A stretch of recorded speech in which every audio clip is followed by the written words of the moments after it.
Good afternoon, I'm Brian Reagan. This is Tyler Kelly. And welcome you to our midday meditation with the tiny books of the Bible. Now, today we are in Philemon, verses 8 through 16. Tyler?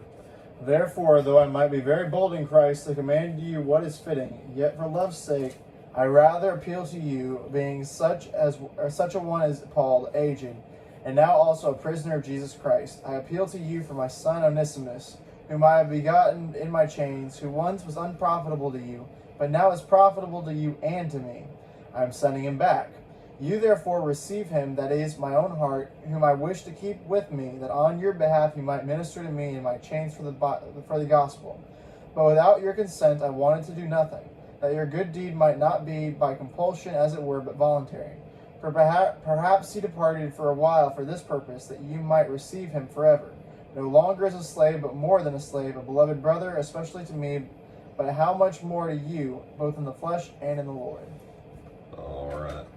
So, what Paul is going to ask Onesimus, he has a right to do as an apostle, to do what he's asking and just command it. That if Philemon would not obey, then he would be in disobedience to an apostolic command where the apostle did have the authority to make that order. You know, just because we have the authority to command, it is a better place for us to look at someone and say, you do realize I have the right to command this of you. My preference would be that you just do it because it's the right thing to do. You said, well, if he could command him to free his slaves, then why didn't he? Because, just because you can command some things, there are some things that because of the culture, because of the society, that forcing people to have to do things actually makes it worse for everyone. Whereas if you can encourage those people to do what they're supposed to do because they should do it anyways, that's a higher place for them. It's a higher place for them. He says, I appeal for love's sake. Love being Jesus Christ and his love for us. Being such a one as Paul the aged, now also a prisoner of Jesus Christ, he says, I'm old, dude. Show some kindness to an old guy. This is what we traditionally used to call, do you remember what we used to call doing stuff for older people just because they were old, Tyler? Politeness? Okay, politeness.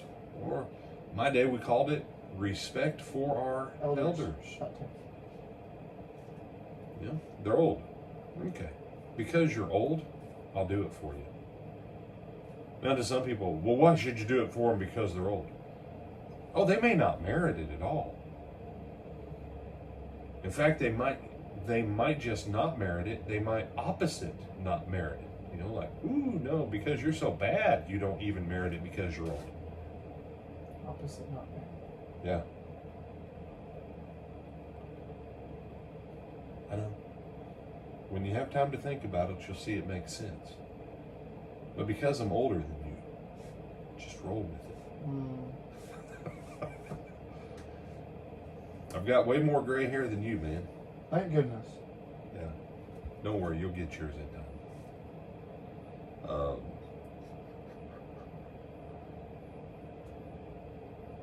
Respect for elders. Why do you do it? Just because. Do they have a right to ask it of you? Not necessarily. It's just a basic issue of respect.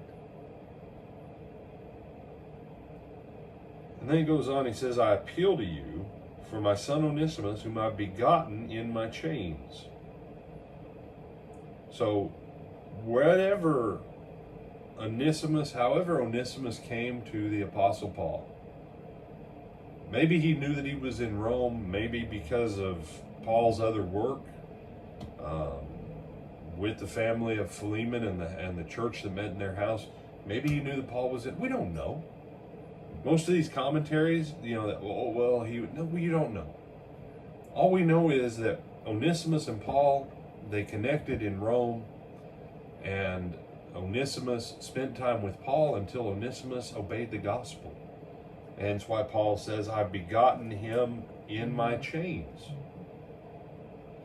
who once was unprofitable to you, but now is profitable to you and me. And we're going to wrap up with that verse. Onesimus's time with Paul has brought Onesimus to a different place as a person. His understanding of Christ, his understanding of his obligation and duty as a Christian, as a Christian slave, a slave to Christ and a slave to his earthly master. Paul writes back and says, he's worth more to you now than he ever was, because he's not the same guy. He's worth a lot to me too, Philemon. He's helped me.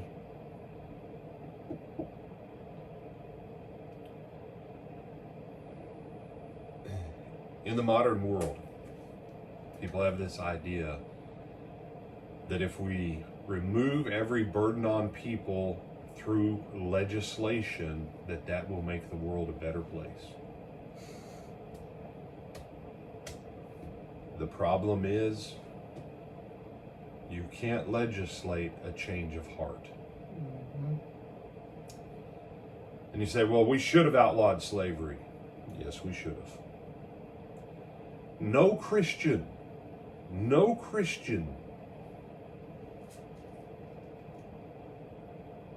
should ever own their fellow man, let alone trade in them. And at the same time, if you do not change the heart, but you do change the law, that heart will find new and different ways to engage in the same behaviors. Whether slave or master, and apply it to whatever category you want.